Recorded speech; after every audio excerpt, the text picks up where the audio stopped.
At a banquet, for some reason, my husband Stephen and my in-laws were ignoring me. The rest of the relatives reacted the same way. Feeling suspicious, I pretended to go to the restroom and secretly observed everyone from behind a cover. Then, I overheard a horrifying conversation. A barren daughter-in-law is an ominous presence itself. That's right. Talking to such ominous people might curse us too. It's better not to deal with her. Hearing these words, I was so angry that my body started shaking. Unforgivable. To be blamed for infertility and, moreover, to be ignored as if I didn't exist. It seems there's no choice but to carry out my plan right away. After slipping away from the venue secretly, my phone vibrated. It was Stephen on the call. "Hey! What have you done?" Stephen yelled in agony as soon as he spoke. I chuckled. "What are you panicking for? It's the truth, isn't it?" It seemed that an image I showed on the screen had driven Stephen into a frenzy. But the real counterattack starts now. I'm going to show him hell. My name is Melissa, I'm 35 years old. 9 years ago, at the age of 26, I married Stephen. We met at a party. Stephen, 2 years older than me, was very kind and we clicked immediately. As we started dating and thought about marriage, Stephen told me he intended to return to his hometown in the countryside to farm. The village, close to being a ghost town due to declining population, felt a crisis of becoming desolate. I was surprised, but eventually decided to follow Stephen's passionate request to join him. I, too, came from the countryside, albeit a different one. I had grown tired of living in an unfamiliar city. Luckily, my brother and his wife lived in my parents' house. Knowing that there was no need to take care of my parents later also pushed my decision. After that, things moved swiftly, and we got married. I quit my job and moved to this tiny village, Stephen's hometown. Though it's called a village, most of it consisted of Stephen's relatives. We lived in a large house originally inhabited by my in-laws, who then moved to a small annex on the next plot. They were cheerful and caring, always looking out for us. Farming was tough, but living surrounded by nature wasn't bad. Above all, the people of this village were kind. When I mentioned this, Stephen happily said, "It's all thanks to the Guardian." The Guardian is a statue, located in the village square. Not only in the square, but similar statues were scattered throughout the village. Some homes even had stuffed toys modeled after the Guardian. This village had its unique traditions. Everyone revered the Guardian as a literal guardian deity. According to Stephen, the Guardian never overlooked evil deeds and never forgave the wicked. That's why all the villagers were good people. Such legends are probably found in any old village.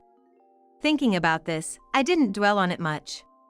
Life was peaceful, and I had completely forgotten about such things. But a nightmare was surely approaching. A few years after moving in, I had become accustomed to farming. Waking up early and quickly harvesting vegetables was my daily routine. Every day was unremarkable.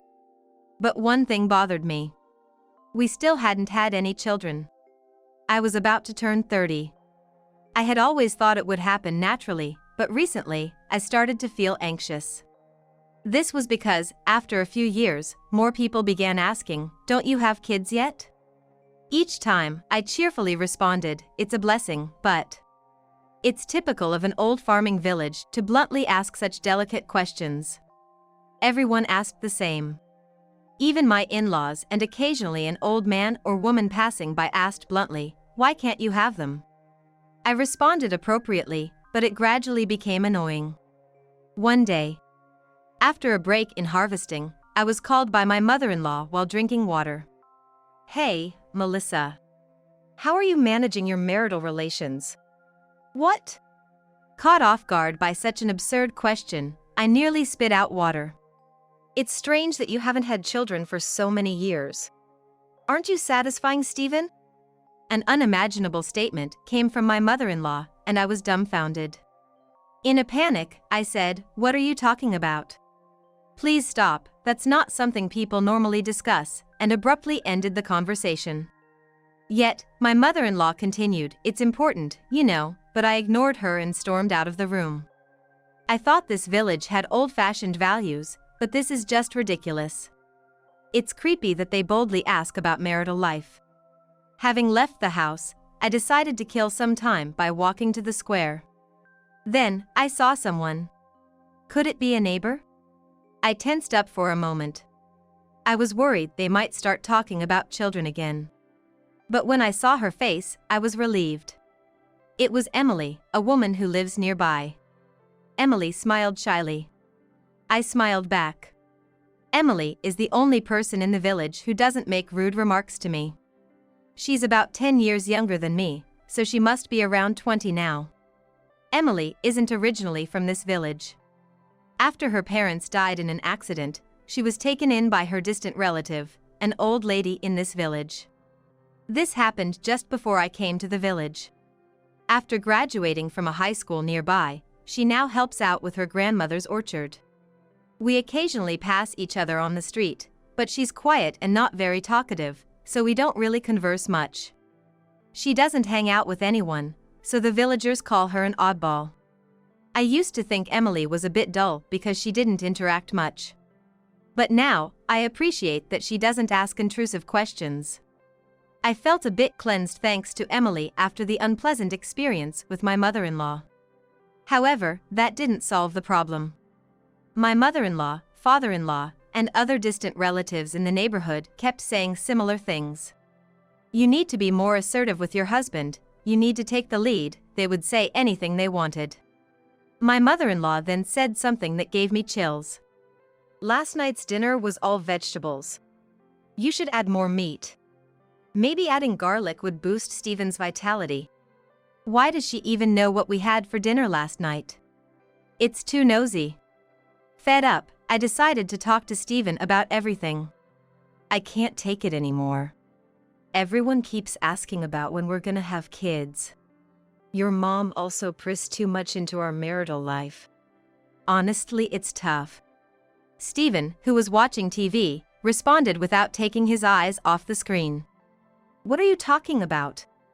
Mom and everyone else are just worried about you." "Worried? That's prying. Doesn't she say anything to you?" "Why would they say anything to me? Infertility is a woman's responsibility, isn't it?" "Well..." Stephen casually said something unbelievable. I was shocked that he had such outdated knowledge. I was appalled. "It's not always the woman's fault. Sometimes it's a compatibility issue, or it could even be the man's fault." "Me? No way." Stephen looked confused, genuinely puzzled. I understand the elderly in the village having old values. But I was surprised that even Stephen, who is relatively young, thought this way. "Anyway, I want a child too. I'm thinking about getting fertility treatment. We need to find the cause before we can address it." I suggested to Stephen that we go to a doctor together. But as expected, Stephen was reluctant and made excuses. "Why should a man go to such a place?" he complained, but I managed to persuade him to agree on the condition that we go to a hospital a bit far from the village. Later, we went to a hospital in another city and both got tested. A few weeks later, when we returned to the hospital, the doctor told us a fact. "There's no issue with you, Melissa. The problem is with your husband. He does not produce sperm. He has azoospermia."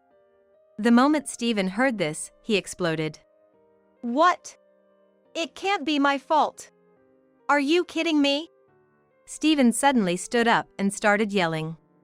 I had never seen Stephen like this before. The doctor, with a troubled look, showed us the test results on a paper. Staring at the paper, Stephen fell silent with a terrible expression. He must have been shocked.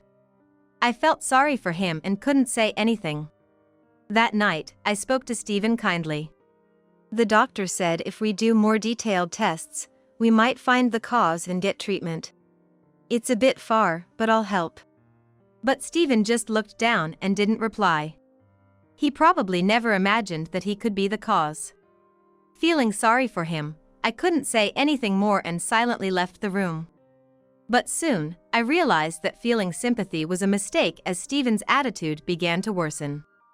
The cruel truth of his azoospermia seemed to have shredded his pride as a man.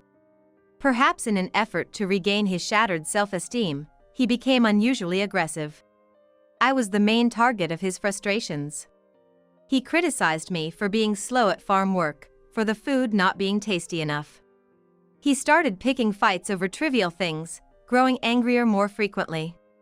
Initially, I remained silent, thinking he just couldn't accept the test results, feeling sorry for him. But as it continued, I too began to lose my patience. Our arguments increased, turning our home into a constant battleground. Naturally, there was no intimacy, so having children was out of the question. Going to the hospital for treatment was absolutely out of the question.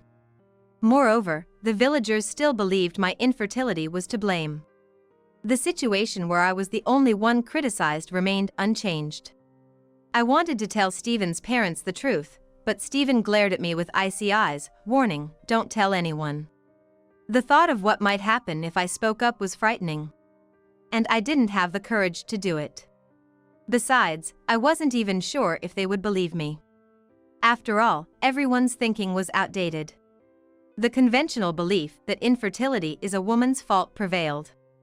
That's probably why Stephen had reacted so violently when he was pointed out as the cause. As this life continued, I started to feel I couldn't bear it anymore. I understood he was shocked, but this was outright displacement of blame, and I felt like a punching bag. Maybe it would be better to separate. I was beginning to think that way.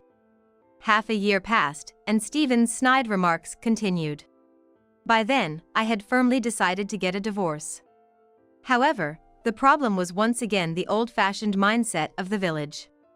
Divorce was seen as disgraceful. I had heard rumors of a woman who suggested divorce being verbally abused by her husband. Considering this, it was unlikely I would get easy consent. So, I thought about leaving the signed divorce papers and fleeing the village. It was a drastic measure, but I was driven to it. I began to prepare secretly so that Stephen wouldn't notice. Then, the next month, Stephen was supposed to be out of the village for the day, delivering crops. It was the perfect opportunity. But while I was packing my bags, the front door opened. Why? There stood Stephen, who was supposed to be out. His eyes were furious as he shouted, "Where are you going?"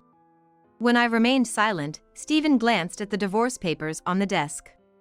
You were going to divorce me? Are you kidding me? If people find out my wife ran away, it would be a disgrace. Don't you dare embarrass me. It was the reaction I had expected. After a tirade of abuse, he threatened, "If you ever think about running away again, you know what will happen," and glared at me sharply.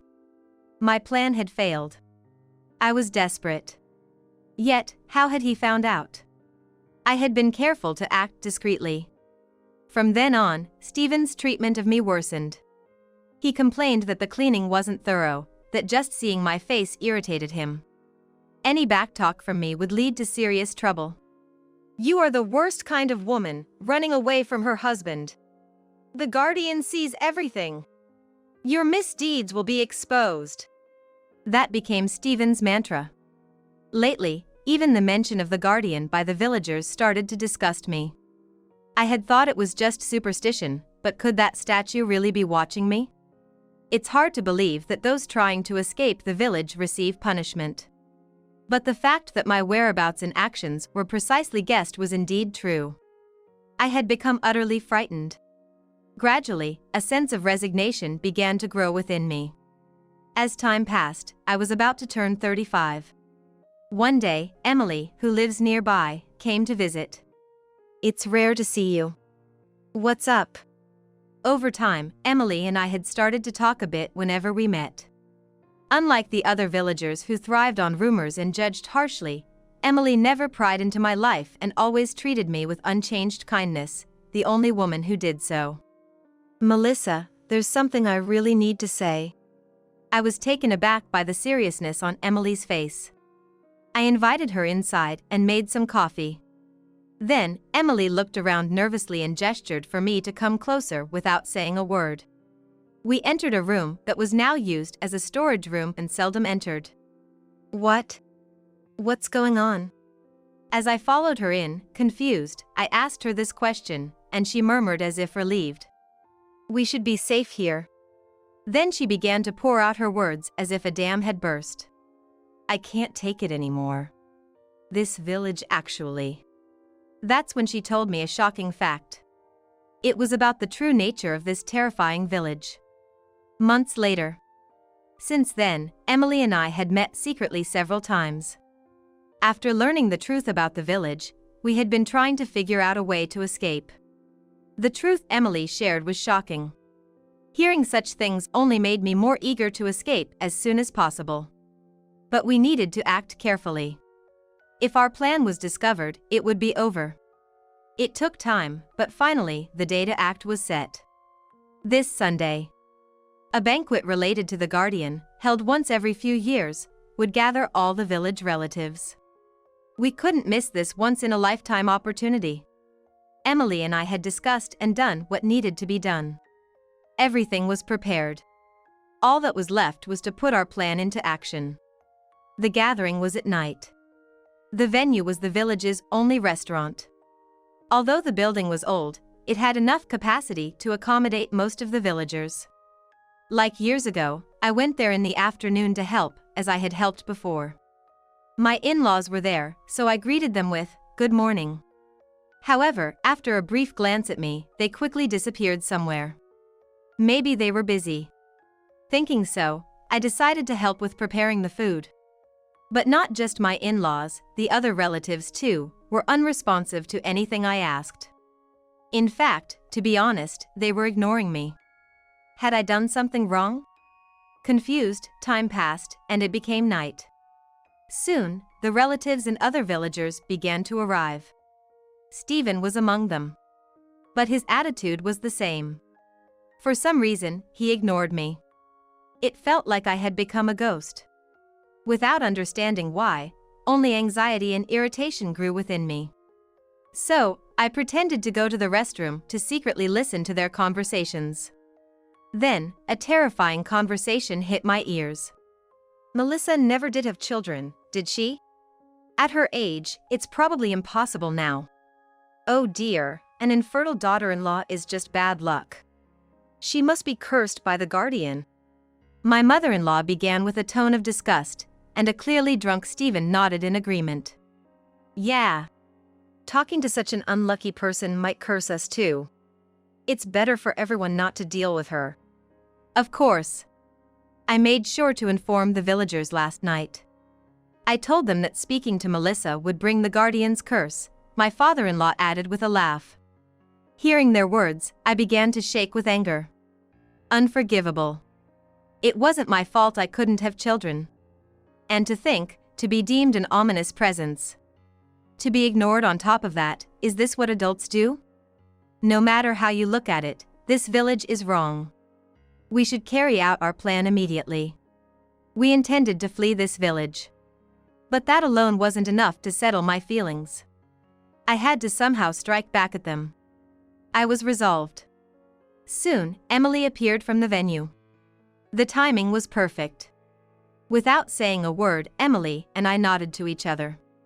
Then, I turned off the lights at the venue. Suddenly, it was dark, and voices could be heard asking, "What happened? Is it a power outage?" Amidst the confusion, Emily tampered with a computer that was placed in a corner of the venue. Originally, there was a computer, projector, and screen set up for today's event to reflect on the Guardian and the history of the village. We decided to use that setup. After a while, a certain image appeared on the screen. What is this? Stephen screamed.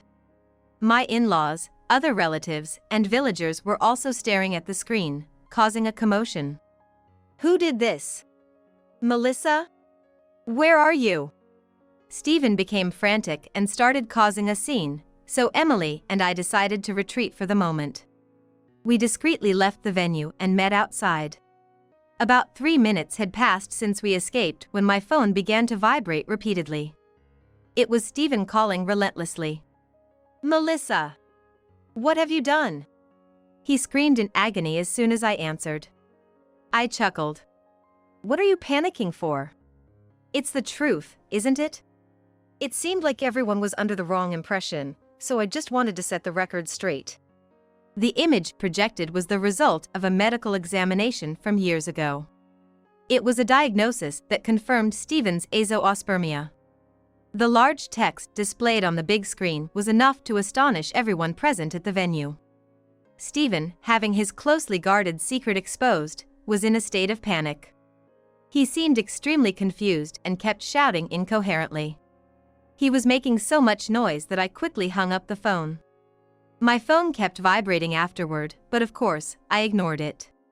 Emily looked at me with concern. Is everything okay? Just as I expected. But we need to push a little more.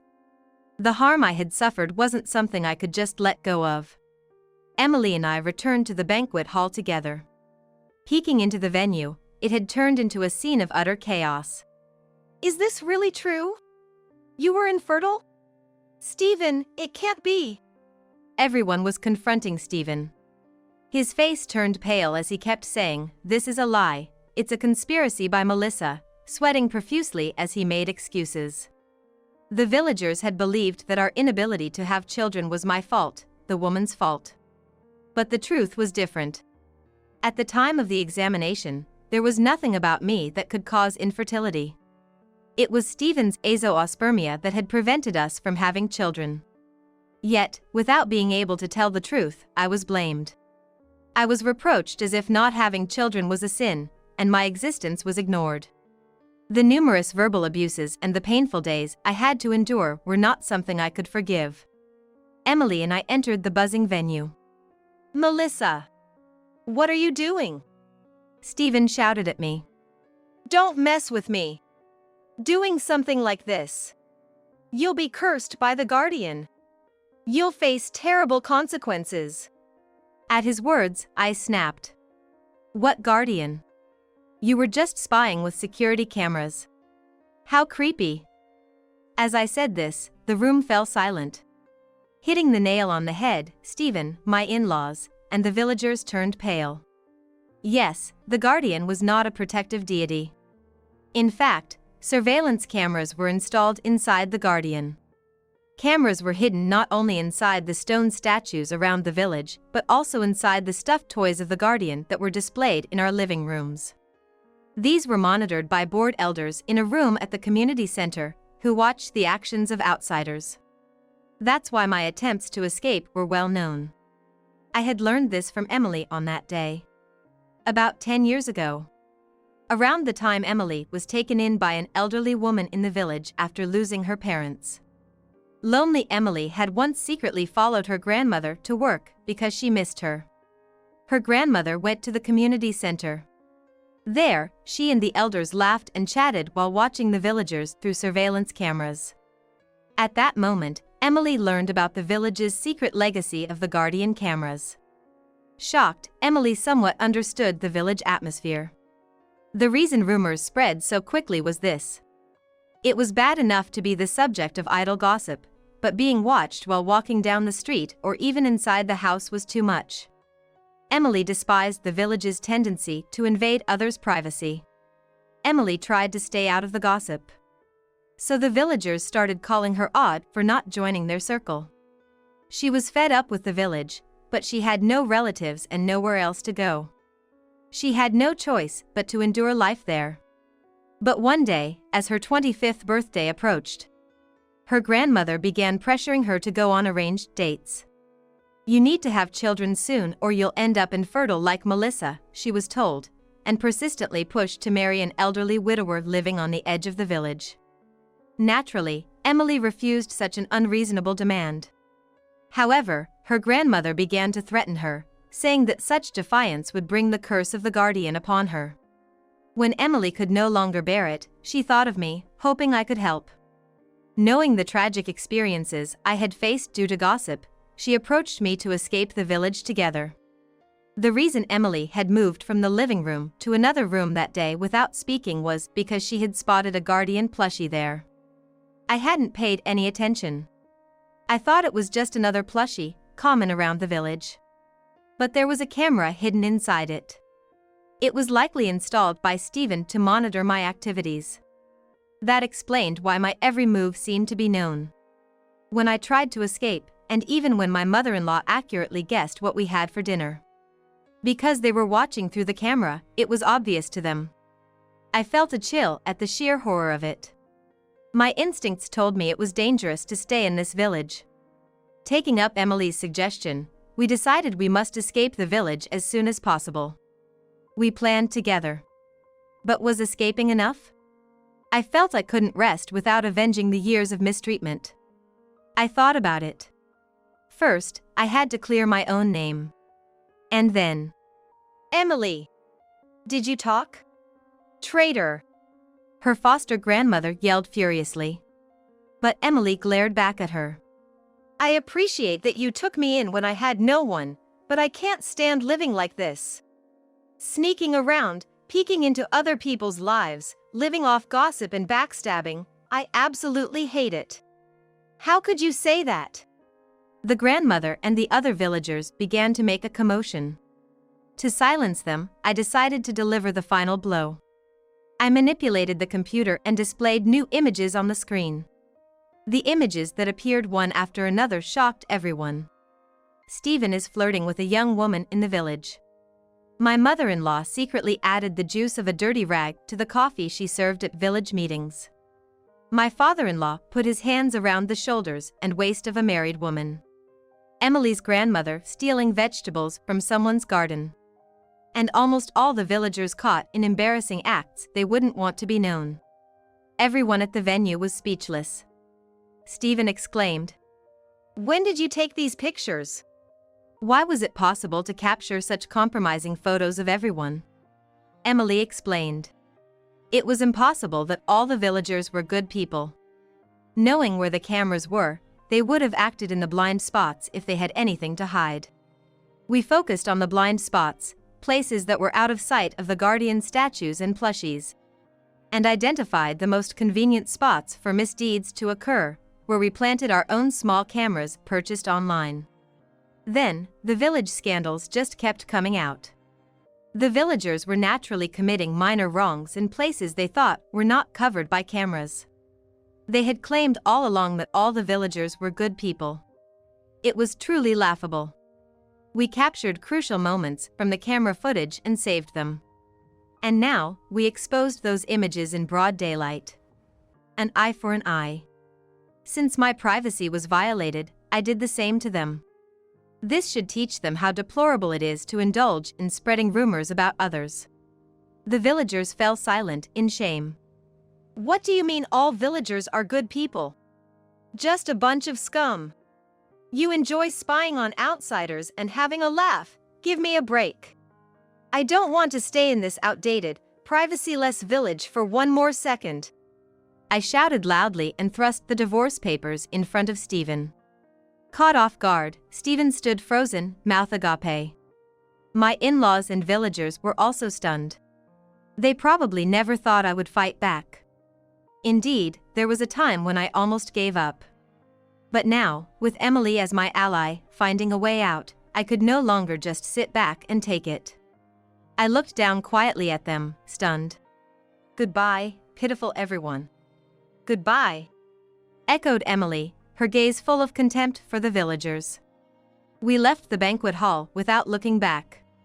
Once outside, we picked up 2 suitcases that we had hidden in the barn. These contained all the essentials we needed for our new lives. The divorce papers were already left at the house, and now, with these suitcases, all we had to do was walk out of the village. However, as we were leaving, I suddenly stopped in my tracks. "What's wrong?" Emily asked, puzzled. "I just have to do this," I said, grabbing a hoe that was leaning against a farmhouse.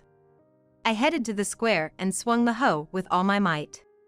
A tremendous noise erupted as the statue of the guardian was spectacularly destroyed. Of course, the surveillance camera inside it shattered into pieces as well. That was quite spectacular, Melissa. There's no point in leaving that thing intact. That felt refreshing. We laughed together. Then, we destroyed every single small guardian statue throughout the village. Naturally, we had already thrown away any related plushies inside the house. It's incredible to think how frightening this setup was. The guardian statues were originally created long ago to scare misbehaving children. "The guardian will scold you if you do something bad" was an effective piece of education back then. But as times changed, this method of teaching young children evolved into a tool for punishing anyone the villagers disliked. It mainly targeted people like me, who came from outside the village, and those like Emily, who did not try to blend in. Initially, it was just a way for people to gather and nitpick on those who did not conform to village norms. It probably started as just a bit of idle gossip to pass the time. However, over time, this gossip evolved into a network of surveillance cameras, ensuring constant monitoring. In this closed-off village, the absurd superstition of the guardian became a normalized justification for spying on others. Not only is it problematic to expose people's privacy, but the persistence in outdated thinking is equally troubling. The negative energy filling this warped village eventually seemed to corrode the hearts of its residents. More than any curse or retribution, I have come to find human actions far more frightening. I refuse to stay in such a place any longer. We left the backward, rotten village behind without a backward glance. Later, I heard through the grapevine that infighting had begun among the villagers after I exposed their wrongdoings. Following ugly disputes, the villagers split up. Communication completely broke down, impacting even their farming activities. Lack of coordination led to frequent mistakes, and blame shifting began. Naturally, the quality of vegetables deteriorated, and the agricultural cooperative started to complain. The village could no longer sell its produce. As a result, almost everyone fell into poverty. As for Stephen, he managed to get divorced. Worried that he wouldn't file the divorce papers I had left at home, I consulted a lawyer after leaving the village. The lawyer intervened, and it turned out Stephen did fill out and submit the divorce papers. He apparently remarried quickly because he wanted to be with the woman he had an affair with, who lived on the outskirts of the village. But with the village facing a food shortage, Stephen's household was also struggling to make ends meet. The woman he remarried eventually left him. My in-laws were also out of money and spent their days in constant quarrels. No matter how miserable they became, I could not muster any sympathy for them. I never want to have anything to do with them again, nor do I wish to remember them. As for Emily and me, we are now living peacefully in a new place. However, the journey here was not easy. Emily had no relatives, and at my parents' home, my brother and his wife were living, so I couldn't impose on them.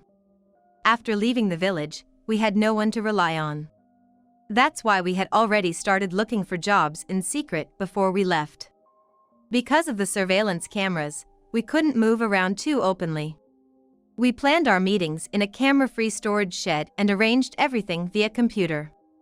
This took some time, but after several online interviews, I finally found a job. My experience in clerical work before I got married came in handy. I was hired as a temporary employee, which was fine by me. We had also found a small place to live. No matter how cramped, it was far better than the village environment. Since Emily had no experience outside of farm work and was struggling to find a job, she decided to live with me in my place while looking for work. Soon after we left the village, Emily secured a job. Fortunately, being in her 20s and willing to start in an entry-level position helped, despite her lack of experience. Eventually, my hard work was recognized, and I was promoted to a permanent employee. My salary increased, and I was able to move from a small place to a condo. Subsequently, Emily became independent and moved into a nearby condo. Now, we both have made friends at work and in our community, enjoying every day. Leaving the village was truly the best decision. There was a time when I lost my husband, my home, and my job, but by having the courage to start anew, I was able to reshape my life. I wish I could tell my past self not to give up. By acting with hope and not giving up, I have achieved the life I have today.